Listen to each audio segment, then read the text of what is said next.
Hello बच्चों, कैसे हो आप सब। आज हम स्टार्ट करेंगे क्लास 11th बायोलॉजी में chapter number 16 digestion and absorption का पार्ट सेकंड। अगर अभी तक आपने प्रीवियस वीडियो नहीं देखा हो जिसमें अपन ने डाइजेस्टिव सिस्टम स्टार्ट किया था और उसके माउथ और buccal cavity and buccal cavity के जो भी पोर्शन थे, टीथ, टंग, इनके बारे में स्टडी की थी, तो आप इस कार्ड पर क्लिक करके उसे देख सकते हैं। आज के वीडियो में अपन आगे बढ़ने वाले हैं। तो देखो, एलिमेंट्री कैनाल जो होती है वो एक लॉन्ग मस्कुलर ट्यूब होती है जो माउथ से एनस तक चलती है। पिछले वीडियो में अपन ने माउथ और बकल कैविटी के जो स्ट्रक्चर थे वो तो कर चुके थे। अब आगे देखते हैं। तो देखो, माउथ ओपन होता है बकल कैविटी में और बकल कैविटी ओपन होती है फेरिंग्स में। तो फेरिंग्स जो है एक कॉमन पैसेज है जिसमें नोज से जो एयर लेते हैं वो भी फेरिंग्स में जाकर फिर आगे रेस्पिरेटरी ट्रैक पे जाती है, और माउथ से जो खाना खाते हैं वो भी फेरिंग्स में आता है। मतलब ये एक कॉमन पैसेज है जो रेस्पिरेशन में भी आएगा, डाइजेशन में भी आएगा। एयर और फूड दोनों यहां पर होंगे। तो देखो, फेरिंग्स के बाद में आगे की तरफ अपने यहां पर दो पाइप है।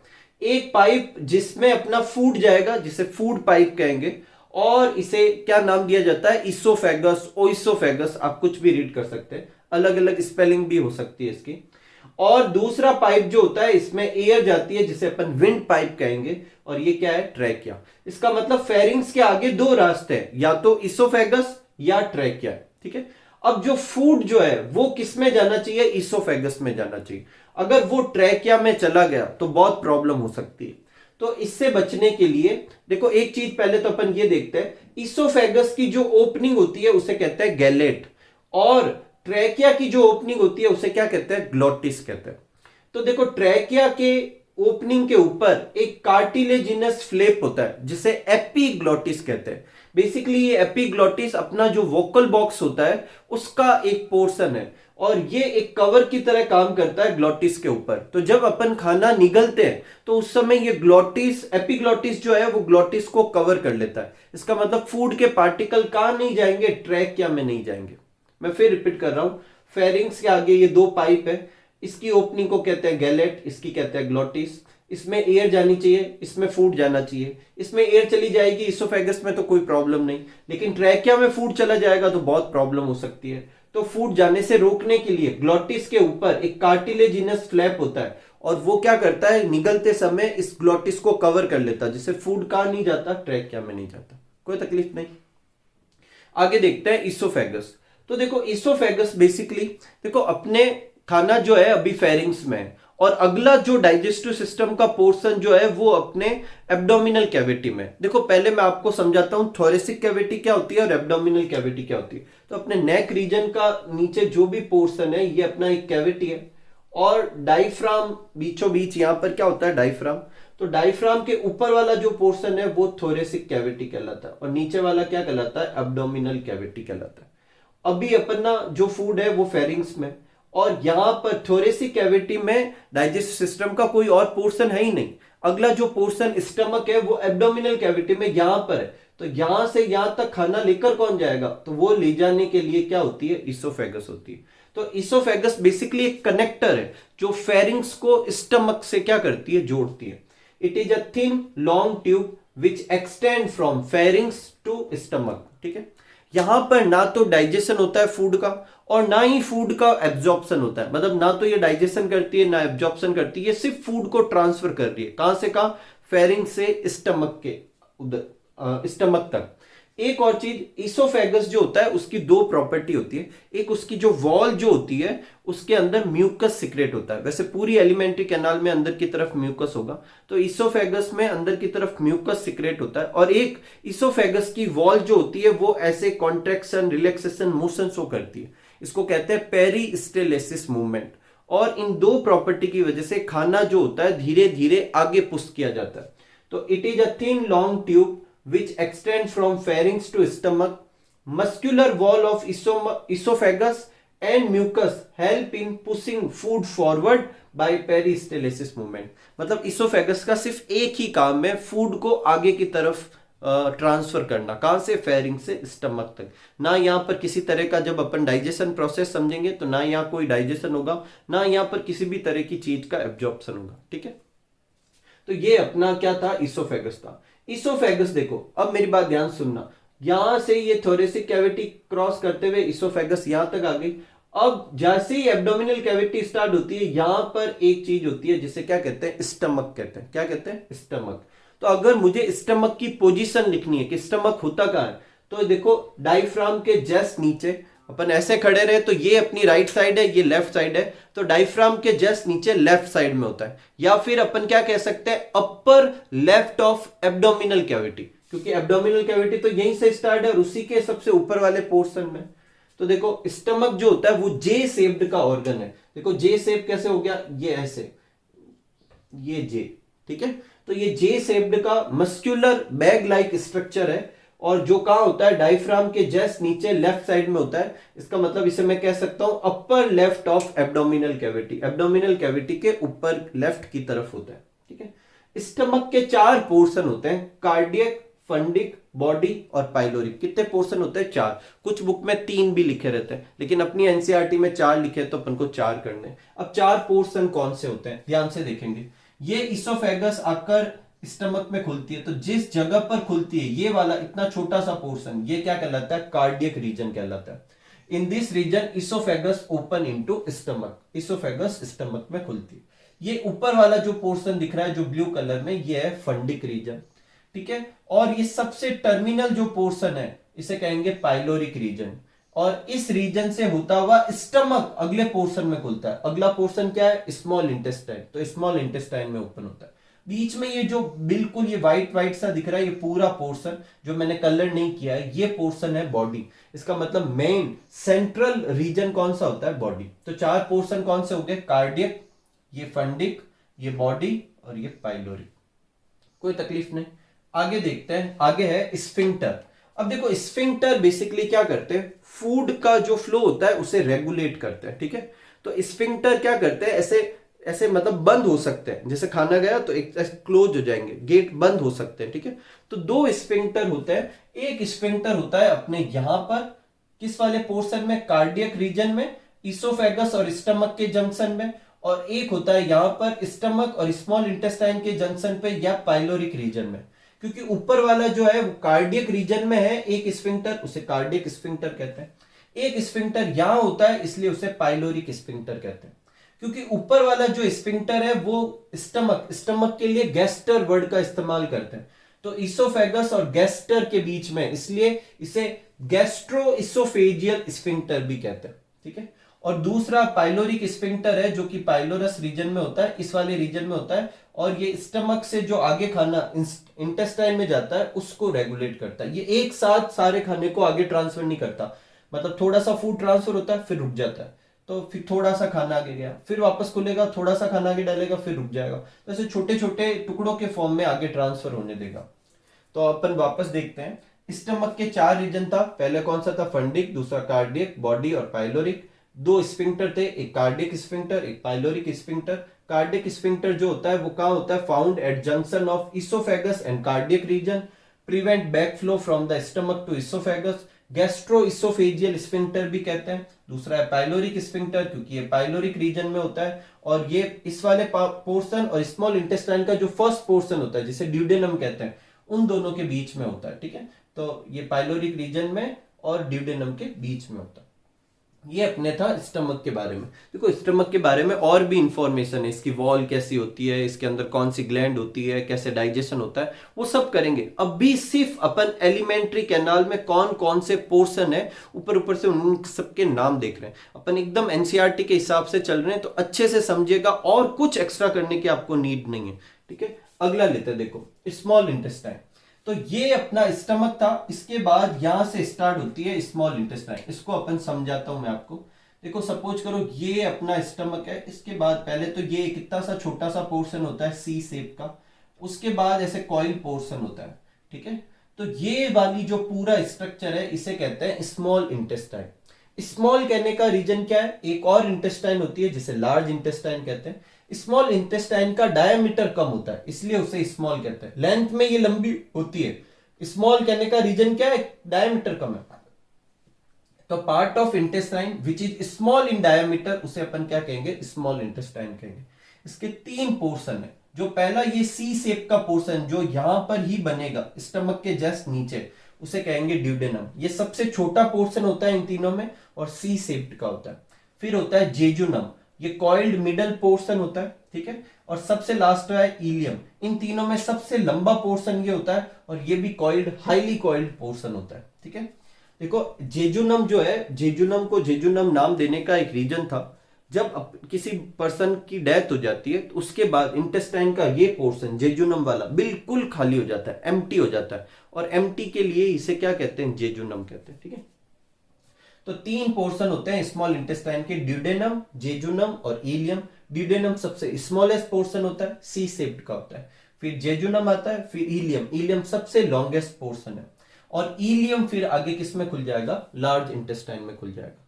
तो ये अभी तक अपने एलिमेंट्री कैनाल कहां तक कर लिए, वापस रिवाइज कर लेते हैं। माउथ हो गई, बक्कल कैविटी हो गई, फिर फेरिंग्स, फिर इसोफेगस, फिर स्टमक, फिर स्मॉल इंटेस्टाइन, और अब अपन क्या करेंगे, लार्ज इंटेस्टाइन।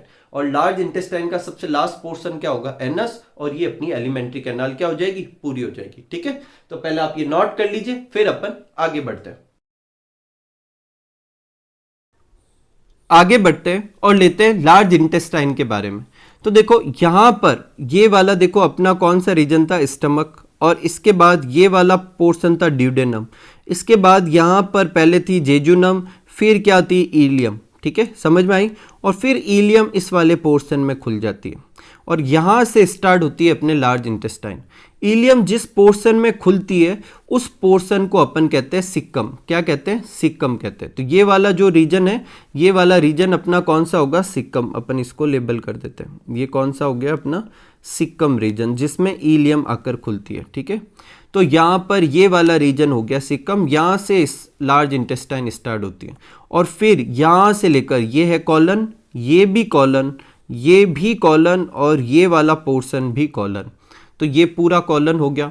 उसके बाद ये वाला पोर्शन कहलाएगा रेक्टम, और फिर ये एनल कैनाल, और एनस से होता हुआ बाहर खुल जाएगा। तो ये लार्ज इंटेस्टाइन के बारे में था। अब डिटेल में देखते हैं अच्छे से, पहले डायग्राम को ही समझते हैं। ये वाला रीजन जो है सिक्कम है, और सिक्कम एक ब्लाइंड सैक है, मतलब यहाँ जो खाना आता है, फूड जो आएगा जो भी, वो यहाँ से आगे नहीं बढ़ सकता क्योंकि यहाँ तो बंद है, इसलिए इसे ब्लाइंड सैक कहते हैं। तो ये स्मॉल पोर्शन होता है, यहाँ पर कुछ सिम्बायोटिक बैक्टीरिया होते हैं जो अपने अंदर विटामिन सिंथेसिस का, कुछ डाइजेशन में हेल्प करते हैं, ठीक है। तो यहाँ सिम्बायोटिक बैक्टीरिया होते हैं। सिक्कम के जस्ट नीचे की तरफ, सिक्कम के जस्ट नीचे की तरफ देखो, यहाँ एक फिंगर लाइक स्ट्रक्चर है, ठीक है, सिक्कम के अंदर ही, और इस फिंगर लाइक स्ट्रक्चर को कहते हैं वर्मी फॉर्म अपेंडिक्स। आपने सुना होगा अपेंडिक्स का ऑपरेशन होता है, तो उस ऑपरेशन में बेसिकली इस वाले स्ट्रक्चर में इन्फ्लामेशन होता है, स्वेलिंग आ जाती है, तो फिर इसको यहाँ से कट करके निकाल लिया जाता है।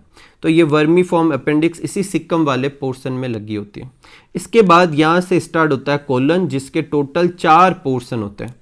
ये वाला पोर्शन जो कॉलन का ऊपर की तरफ बढ़ रहा है, इसे कहेंगे असेंडिंग कॉलन। ये वाला पोर्शन जो ऐसे लेटा हुआ है, ट्रांसवर्स कॉलन। ये जो नीचे उतर रहा है, डिसेंडिंग कॉलन। और ये जो एस शेप में दिख रहा है, देखो ये है ना एस शेप में, इस वाले शेप को कहते हैं सिग्मोइड शेप, इसलिए ये कौन सा है, सिग्मोइड कॉलन। और उसके बाद में यहाँ पर आता है रेक्टम, जिसमें अपन फीकल मैटर या ऐसे मैटर स्टोर करके रखते हैं जो अनडाइजेस्टेड है, अनएब्जॉर्ब्ड है, ताकि उन्हें टेम्पररी स्टोर कर दें और फिर एनएस के थ्रू बॉडी से बाहर निकाल दें। समझ में आ रही है बात। अब अपन एक एक करके देखते हैं। देखो पहले लेते हैं सिक्कम। ये स्मॉल ब्लाइंड सेक है which contain symbiotic micro organism, जिसके अंदर क्या होते हैं, सिम्बायोटिक माइक्रो ऑर्गेनिज्म होते हैं। इसी सिक्कम से narrow finger like tubular projection निकलता है, जिसे वर्मी फॉर्म अपेंडिक्स कहते हैं। इसके बाद आता है कोलन, ये लॉन्गेस्ट पोर्शन है क्योंकि ऑलमोस्ट लार्ज इंटेस्टाइन तो इसी की बनी थी, और इसके 4 पोर्शन होते हैं। कौन कौन से, ascending colon, transverse colon, descending colon और अपने सिग्मोइड कॉलन, ठीक है। फिर सबसे लास्ट में आता है रेक्टम, जहां पर फूड को टेम्पररी स्टोर किया जाता है और एनएस के थ्रू क्या निकाल दिया जाता है, बाहर निकाल दिया जाता है। एक मैं एक्स्ट्रा पॉइंट करा रहा हूं, ध्यान से सुनना आप। ये जब अपन कॉलन देखते हैं तो कॉलन के ऊपर देखो यहाँ पर ये एक मस्कुलर बैंड दिख रहा है, ठीक है।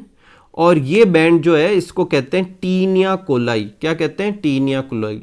इसके अंदर 3 बैंड होते हैं, ठीक है, 3 बैंड से मिलकर बना होता है, और इसी की वजह से जो लार्ज इंटेस्टाइन होती है उसमें कॉन्ट्रैक्शन होता है और जो खाना जो होता है, जो भी खाना वेस्ट मटेरियल जो भी है वो आगे की तरफ क्या करता है, पुश करता है। ठीक है, एक और चीज़ आप याद रखना चाहो तो आप रख सकते हो, ये जो आप देख पा रहे हैं, ये देखो इतना सा एक स्ट्रक्चर जो दिख रहा है आपको, ये वाला स्ट्रक्चर जो आप देख पा रहे हो, ऐसे देखो ये बार बार दिख रहे हैं आपको, ये जो एक स्ट्रक्चर है, इस एक स्ट्रक्चर को होस्ट्रा कहते हैं। क्या कहते हैं, होस्ट्रा। ये आप याद करना चाहें तो ये एक्स्ट्रा कर सकते हैं। तो ये अपने किसके बारे में था, लार्ज इंटेस्टाइन के बारे में। तो वापस रिवाइज करते हैं।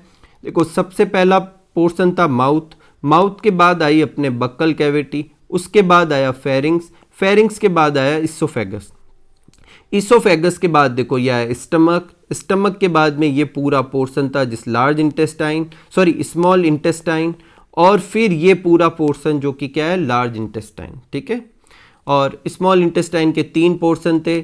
स्टमक के आगे जो था वो ड्यूडेनम, फिर जो था जेजुनम, फिर कौन सा था, इलियम। लार्ज इंटेस्टाइन में पहला सिक्कम, फिर कॉलन, फिर रेक्टम और एनस के थ्रू बाहर। और माउथ से एनस तक की ये जो लॉन्ग ट्यूब है, मस्कुलर ट्यूब, इसे ही अपन क्या कहते हैं, एलिमेंट्री कैनाल। ठीक है, तो आप इसे अच्छे से नोट कर लीजिए।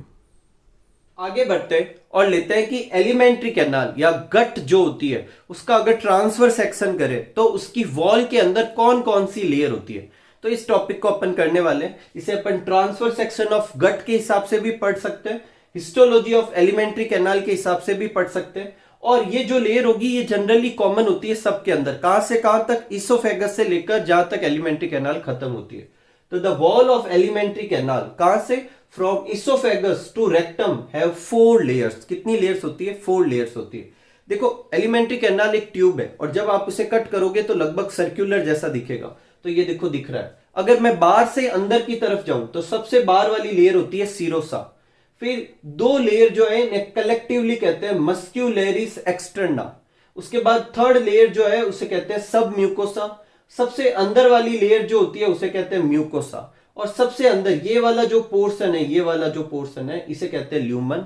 इसके अंदर खाना फ्लो होता है। जैसे आप कोई भी एक अगर सिलेंड्रिकल ट्यूब लेंगे तो उसके अंदर होलो जो स्ट्रक्चर होता है जहां से कोई चीज अंदर बाहर जा सकती, वो तो है ये ल्यूमन। ये जो यहां से लेकर यहां तक ही, ये मैं वॉल की थिकनेस बता रहा हूं। किसकी बता रहा हूं, वॉल। जैसे मान लो एक ट्यूब ऐसी होती है, तो ये जो वॉल है, इस वॉल के अंदर ये 4 लेयर होती है, सीरोसा, मस्क्यूलरिस एक्सटर्ना, सब म्यूकोसा और म्यूकोसा। और ये वाला जो रीजन है, ये वाला ये है ल्यूमन कहलाएगा। ठीक है, तो अपन को वॉल की स्ट्रक्चर करनी है। बाहर से अंदर की तरफ क्या ऑर्डर रहेगा, सीरोसा, मस्क्यूलरिस एक्सटर्ना, सब म्यूकोसा और म्यूकोसा। और अंदर से बाहर की तरफ जाएं तो सबसे पहले आएगी म्यूकोसा, म्यूकोसा के जस्ट नीचे, नीचे होता है तो सब कहते हैं, तो म्यूकोसा के नीचे तो सब म्यूकोसा, फिर उसके नीचे मस्क्यूलरिस एक्सटर्ना और सबसे नीचे या सबसे बाहर की तरफ सीरोसा। तो सबसे बाहर वाली लेयर कौन सी है, सीरोसा। सबसे अंदर वाली लेयर कौन सी है, म्यूकोसा। ठीक है, एक मस्क्यूलरिस एक्सटर्ना में 2 तरह की मसल्स लेयर होती है, एक आउटर लॉन्गिट्यूडनल और इनर सर्कुलर। एक एक करके सारों को देखते हैं। सबसे पहले लेते हैं सीरोसा। तो सीरोसा जो है आउटर मोस्ट लेयर है और वो 2 चीजों की बनी होती है। एक तो सबसे बाहर लेयर है तो एक एपिथेलियम होगी और उसके जस्ट नीचे क्या होंगे, कनेक्टिव टिश्यू। मतलब ये सबसे बाहर वाली लेयर ये एपिथेलियम और इसके नीचे कनेक्टिव टिश्यू, और ये दोनों कलेक्टिवली मिलकर अपन को क्या कहेंगे, इसको अपन सीरोसा कहेंगे। क्या कहेंगे, सीरोसा। तो सीरोसा जो होती है आउटर मोस्ट लेयर होती है और वो 2 चीजों की बनी होती है, एक एपिथेलियम की और एक कनेक्टिव टिश्यू की। अब जो यहां पर एपिथेलियम है, बेसिकली अपने जो इधर के ऑर्गन जो होते हैं, लंग्स, हार्ट, एलिमेंट्री कैनाल के जो भी ऑर्गन है, इन्हें विसरल ऑर्गन कहते हैं। और विसरल ऑर्गन की जो एपिथेलियम होती है उसे मीजोथीलियम कहते हैं। कारण है कि ये एपिथेलियम जो होती है मीजोडर्मल होती है ओरिजिन में। जनरली एपिथेलियम एक्टोडर्मल होती है, ये कैसी होती है, मीजोडर्मल होती है, इसलिए इसको क्या कहते हैं, मीजोथीलियम कहते हैं। तो एक तो होती है एपिथेलियम जिसको मीजोथीलियम भी कह सकते हैं, और ये मीजोथीलियम कैसी होती है, सिंपल स्क्वेमस एपिथेलियम। अब इसका क्या मतलब है, देखो अपन टिश्यू वाले चैप्टर में अच्छे से देखते हैं इसके बारे में। सिंपल का मतलब है सिर्फ एक लेयर होगी सेल की, और स्क्वेमस का मतलब है कि वो लेयर, वो सेल कैसी होगी, फ्लैट सेल्स होगी। ठीक है, अगर ये सेल ऐसे शेप की हो, क्यूबॉइड शेप की हो, तो इसे कहता सिंपल क्यूबॉइडल एपिथेलियम। अगर ऐसे लंबी लंबी सी होती तो इसे कहता सिंपल कॉलमनर एपिथेलियम। ठीक है, और सिंपल कहने का वजह है कि इस लेयर में सिर्फ एक एक सेल की थिकनेस होती है, अगर एक से ज्यादा होती है तो उसे स्ट्रेटिफाइड बोलते हैं। तो यहां पर मीजोथीलियम जो होती है सिंपल स्क्वेमस एपिथेलियम होती है विसरल ऑर्गन की, उन्हें मीजोथीलियम कहते हैं। और कनेक्टिव टिश्यू, इनसे मिलकर सीरोसा बनती है, आउटर मोस्ट लेयर है, जनरली प्रोटेक्शन का काम होगा। फिर आती है मस्क्यूलेरिस एक्सटर्ना। इस मस्क्यूलेरिस एक्सटर्ना की वजह से इंटेस्टाइन की जो वॉल होती है, गट की जो वॉल होती है, एलिमेंट्री कैनाल की जो वॉल होती है, उसमें ऐसे कॉन्ट्रैक्शन पेरिस्टेलेसिस मूवमेंट होता है। और ये करवाने के लिए इस लेयर में दो तरह की स्मूथ मसल होती है। स्मूथ मसल किसे कहते हैं? ऐसी मसल को स्मूथ मसल्स कहते हैं जो अपने विल से कंट्रोल नहीं होती। देखो मसल्स तीन तरह की हो सकती है, स्मूथ मसल्स, लीनियर मसल्स जिसे स्केलेटल मसल्स भी कहते हैं, और कार्डियक मसल्स। कार्डियक मसल्स होती है हार्ट में, फिर एक होती है स्ट्रेटेड मसल्स और एक होती है स्मूथ मसल्स। जो लीनियर या स्केलेटल मसल्स जो होती है जैसे कि अपने हाथ की, इनको अपन अपनी विल से ऐसे मूव करवा सकते हैं। ये स्मूथ मसल से मतलब इसे मैं अपने विल से मूव नहीं करवा सकता, ये अपने आप ही होगी, ठीक है, नॉन वॉलेंट्री होगी। तो ये मसल्स की बनी होती है। मसल्स की दो लेयर होती है, बाहर जो लेयर होती है आउटर जो होती है वो लॉन्गिट्यूडनल, और इनर जो होती है वो सर्कुलर होती है। और इन दोनों की वजह से इंटेस्टाइन अपनी लेंथ और विड्थ चेंज कर सकता है और ऐसे ऐसे मोशन शो करता है जिससे खाना आगे की तरफ पुश करता है। तो मस्क्यूलरिस एक्सटर्ना में दो लेयर होती है। आउटर लेयर कौन सी होती है? लॉन्गिट्यूडनल मसल्स की। इनर लेयर कौन सी होती है? सर्कुलर मसल्स की। एनसीईआरटी में एक लाइन लिखी हुई है कि an oblique muscles layer present in some region, के कुछ रीजन में एक और लेयर होती है, ऑब्लिक लेयर भी होती है। मतलब उनमें सबसे बाहर होगी लॉन्गिट्यूडनल, फिर सर्कुलर, और सबसे अंदर कौन सी होगी? ऑब्लिक। इसमें अपनी बुक में लिखा हुआ है कि इन सम रीजन, लेकिन वो रीजन कौन सा है? स्टमक। स्टमक के अंदर ऑब्लिक मसल्स भी होती है, और ऐसा इसलिए है क्योंकि स्टमक को बहुत ही स्ट्रॉन्ग कॉन्ट्रेक्शन ऐसे करके खाने को मैकेनिकल चर्निंग जैसा, मतलब उसे एकदम पाउडर जैसी फॉर्म में चूरा करना उसका, ठीक है। तो उसकी मसल्स की जो वॉल होती है वो और ज्यादा कॉन्ट्रेक्शन शो करती है ताकि जो भी इसके अंदर जो डाइजेस्टिव एंजाइम है वो भी अच्छे से मिक्स हो पाए और जो फूड पार्टिकल के और छोटे छोटे टुकड़े हो पाए। ऐसा करने के लिए स्टमक की मस्क्यूलरिस एक्सटर्ना में दो नहीं तीन लेयर होती है, ठीक है, याद रहेगा। फिर आगे बढ़ते हैं, सब म्यूकोसा। तो सीरोसा कर चुके हैं, ये दोनों लेयर कर चुके हैं। अब चलते हैं किसके ऊपर? सब म्यूकोसा के ऊपर। तो जो सब म्यूकोसा होती है उसे नाम सब म्यूकोसा क्यों दिया गया? क्योंकि ये म्यूकोसा के नीचे होती है, इसलिए इसे सब म्यूकोसा कहा गया। It is form by loose connective tissue, connective tissue की बनी होगी, नर्व्स होगी, इसमें ब्लड वेसल्स होगी, लिम्फ वेसल्स होगी, ठीक है। एक चीज याद रखनी है, इंपॉर्टेंट है, अपनी एनसीईआरटी में लिखा हुआ है कि ड्यूडेनम रीजन में, कहां पर? ड्यूडेनम, जो कि स्मॉल इंटेस्टाइन का फर्स्ट पोर्शन था, उस रीजन में सब म्यूकोसा में कुछ ग्लैंड भी होती है। और अपनी इस किताब में आगे की तरफ ग्लैंड का नाम भी दे रखा है, तो अपन अभी याद करेंगे। ड्यूडेनम जनरली अगर ग्लैंड होगी इनकी वॉल के अंदर तो वो म्यूकोसा में होती है। किसमें होती है? म्यूकोसा में। लेकिन ड्यूडेनम में सब म्यूकोसा में भी ग्लैंड होती है, और उस ग्लैंड का नाम क्या होता है? बर्नर्स ग्लैंड, ब्रूनर्स ग्लैंड, जो भी आप प्रोनाउंस करें। तो ब्रूनर्स ग्लैंड होती है, वो किस में होती है? सब म्यूकोसा रीजन में। बहुत ही इंपॉर्टेंट क्वेश्चन है, अगर आपको पूछे कि कौन से रीजन में सब म्यूकोसा में भी ग्लैंड होती है तो कौन सी होती है? ड्यूडेनम में। और कौन सी ग्लैंड होती है? वो ब्रूनर्स ग्लैंड होती है। आगे बढ़ते हैं और लेते हैं म्यूकोसा। तो देखो म्यूकोसा जो है ये सबसे अंदर वाली लेयर है, ठीक है। ये अपना कौन सा है? म्यूकोसा। ये जो दिख रहा है इसको मैं यहां पर बना दिया, ये एक लाइन, फिर ये बीच का गैप, और फिर ये ऐसे, तो ये तीन सेट हो गया। अब इन तीन सेट के नाम भी है। जो सबसे ऊपर की तरफ, मतलब जो अंदर की तरफ ल्यूमन की तरफ है, ये एक तरह की एपिथेलियम है। उसके बाद ये जो बीच में गैप दिख रहा है, यहाँ पर कनेक्टिव टिश्यू, लिम्फेटिक टिश्यू वगैरह होते हैं, इसे लेमिना प्रोपिया कहते हैं। और सबसे नीचे जो ये लेयर दिख रही है ये मस्क्यूलेरिस म्यूकोसा कहलाती है। ये भी स्मूथ मसल्स की बनी होती है।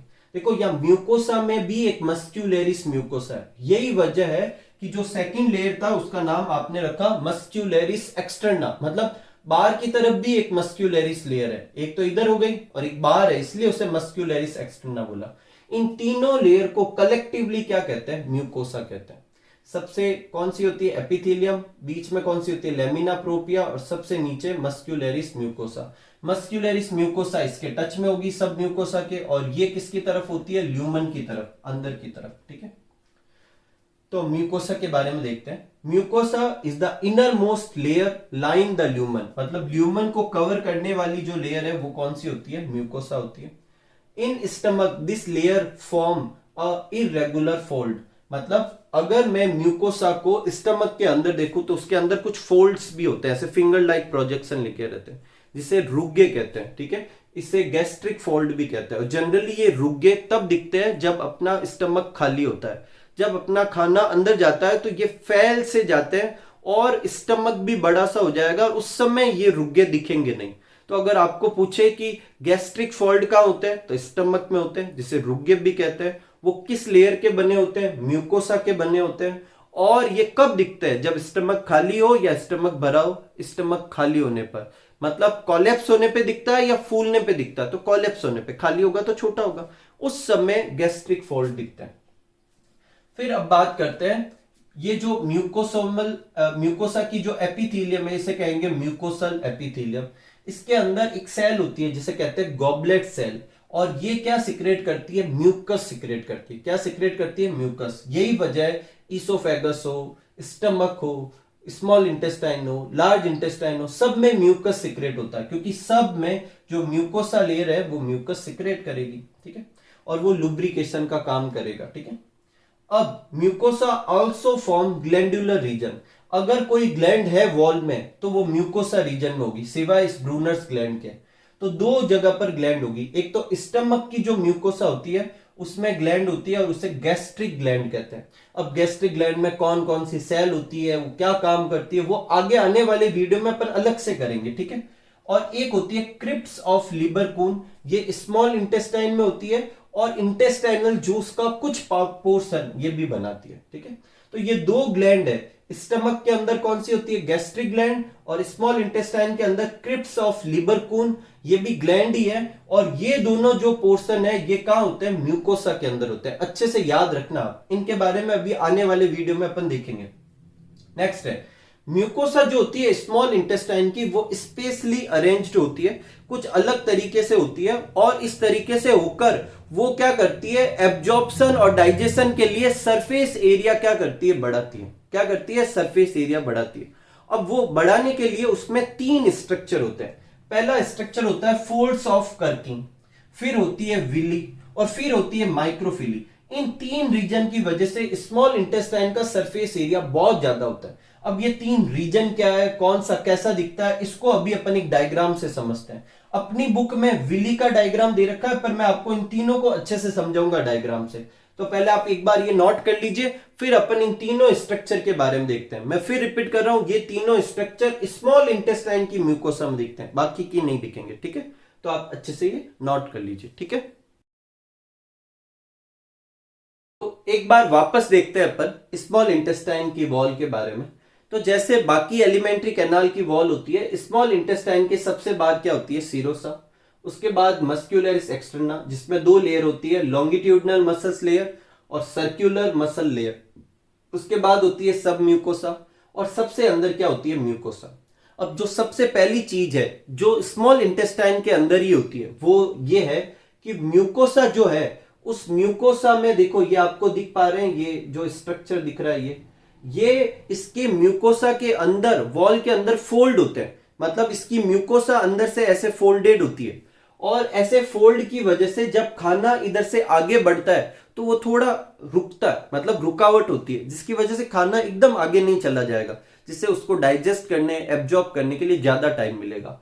इन फोल्ड्स को कहते हैं, इन सर्कुलर फोल्ड्स को कहते हैं फोल्ड्स ऑफ कर्किंग या प्लीका सर्क्यूलेरिस। क्या कहते हैं, प्लीका सर्क्यूलेरिस। इन्हें फोल्ड्स ऑफ कर्किंग भी कहते हैं। अब देखो इन फोल्ड्स को अपन वापस समझते हैं। देखो ये सबसे बाहर लेयर थी सीरोसा, इसको मैंने ऐसे बना दिया। उसके बाद ये लॉन्गिट्यूडनल और सर्कुलर मसल से मस्क्यूलरिस एक्सटर्ना, उसके बाद ये सब म्यूकोसा। उसके बाद जो म्यूकोसा होती है, देखो ऐसे फोल्ड हो रही है। ये जो एक फोल्ड दिख रहा है, इस एक फोल्ड को कहेंगे प्लीका। क्या कहेंगे, प्लीका। और ऐसे फोल्ड्स पूरी वॉल के अंदर होते हैं, और इन फोल्ड्स को कहते हैं फोल्ड्स ऑफ कर्किंग। बात समझ में आ रही है, मतलब ये फोल्ड्स ऑफ कर्किंग किस में होते हैं, म्यूकोसा में। अब देखो म्यूकोसा में अभी अपन ने देखा था तीन लेयर होती है, तो वो देखते हैं अपन कहां पर है। तो देखो ये सबसे बाहर की तरफ जो ब्लू कलर में बना रखी है म्यूकोसमल एपिथेलियम, और ये जो ग्रीन कलर की अंदर बना रखी है मस्क्यूलरिस म्यूकोसा, और उसके बीच का गैप जो है लेमिना प्रोपिया। इसका मतलब ये फोल्ड जो होते हैं वो किसके बने होते हैं, म्यूकोसा के बने होते हैं, और इन फोल्ड्स को क्या कहते हैं, फोल्ड्स ऑफ कर्किंग। अब मेरी बात ध्यान सुनना, इन फोल्ड्स ऑफ कर्किंग की जो सबसे बाहर वाली लेयर है, या म्यूकोसा की जो सबसे बाहर वाली लेयर है, बोले तो म्यूकोसोमल एपिथेलियम, वो भी आपको फोल्डेड फॉर्म में दिख रही है, वो भी आपको फिंगर लाइक स्ट्रक्चर में दिख रही है। इन स्ट्रक्चर को कहते हैं विली। क्या कहते हैं, विली। और इसका स्ट्रक्चर कुछ ऐसा दिखता है। अपनी बुक में जो स्ट्रक्चर बना रखा है वो विली का बना रखा है। इन दोनों को एक जैसे से मत समझ लेना कि ये सेम है। ये फोल्ड है म्यूकोसा के। म्यूकोसा की जो वॉल की सबसे बाहर वाली लेयर थी म्यूकोसोमल एपिथेलियम, उस पे भी ऐसे फोल्ड थे, और उन फोल्ड को क्या कहते हैं, विली कहते हैं। क्या कहते हैं, विली। और अभी अपन इसको डिटेल में देखते हैं। और इस विली, ये जो विली है, इसके ऊपर भी देखो हेयर लाइक स्ट्रक्चर दिख रहे हैं, ये भी फोल्ड है। इनको कहते हैं माइक्रोविली। मतलब 3 लेयर कैसे हो गई, पहले जो म्यूकोसा थी वो खुद फोल्ड हुई, इस फोल्ड को तो कहा फोल्ड्स ऑफ कर्किंग। इन फोल्ड के अगर वॉल को अपन ने डिटेल में देखा तो उसमें भी ऐसे फोल्ड्स दिखे, उन फोल्ड्स को अपन ने माइक्रोविली कहा। और इन माइक्रोविली को जब जूम करके देखा तो इनकी सेल के ऊपर भी ऐसे हेयर लाइक स्ट्रक्चर थे, उनको अपन ने माइक्रोविली बोला। तो पहले फोल्ड्स ऑफ कर्किंग, फिर विली, और फिर माइक्रोविली। और इन 3 स्ट्रक्चर की वजह से जो सरफेस एरिया होता है स्मॉल इंटेस्टाइन का वो बहुत बढ़ जाता है। अब अपन विली का स्ट्रक्चर अच्छे से देखते हैं। तो देखो, ये जो म्यूकोसोमल एपिथेलियम है, ये रही अपने म्यूकोसोमल एपिथेलियम। तो ऊपर की तरफ तो देखो यहां पर भी एक और विली होगी, फिर आगे फिर एक और विली होगी। तो ऊपर की तरफ यहां पर भी ऐसा कैसा स्ट्रक्चर इमेजिन कर सकते हैं।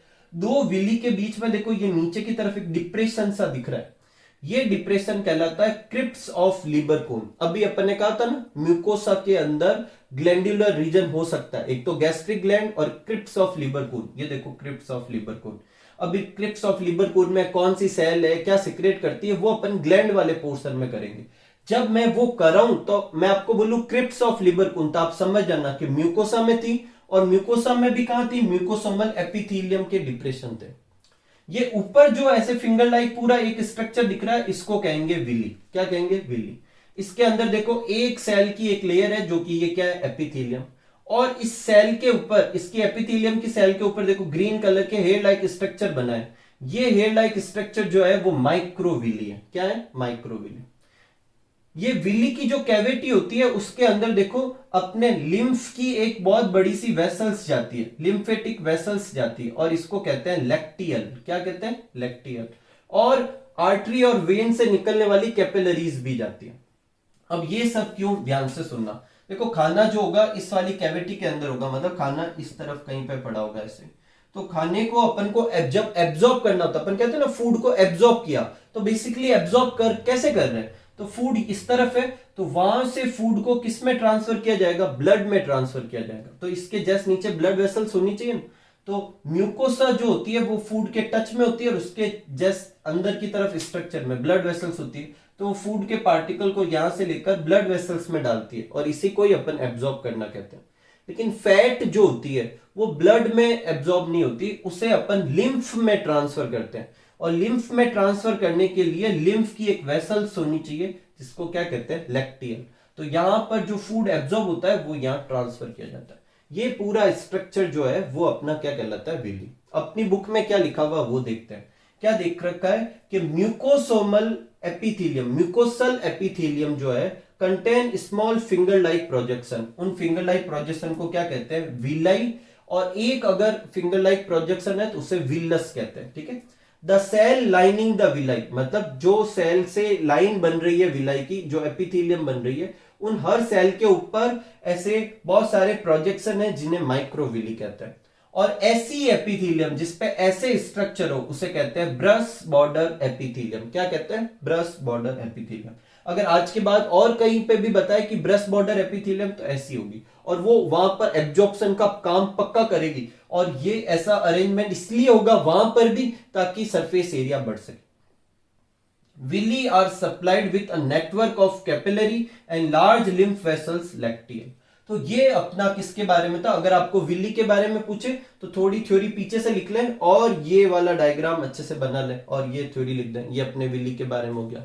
और अगर आपको गट के ट्रांसफर सेक्शन का डिस्क्रिप्शन पूछे तो अभी जहां हिस्टोलॉजी हेडिंग डाली थी वहां से लेकर यहां तक का लिख दे। ठीक है, अच्छे से इन सारी चीजों को पढ़ें। देखो आज के वीडियो में बहुत सारी ग्लैंड के नाम आए, उनके मैंने ना तो आपको काम बताया ना उनके अंदर कौन सी सेल है क्या है, वो सब अपन ने नहीं किया, क्योंकि अभी अपन सिर्फ एलिमेंट्री कैनाल पे फोकस कर रहे थे। अब नेक्स्ट वीडियो में अपन एसोसिएट ग्लैंड करेंगे।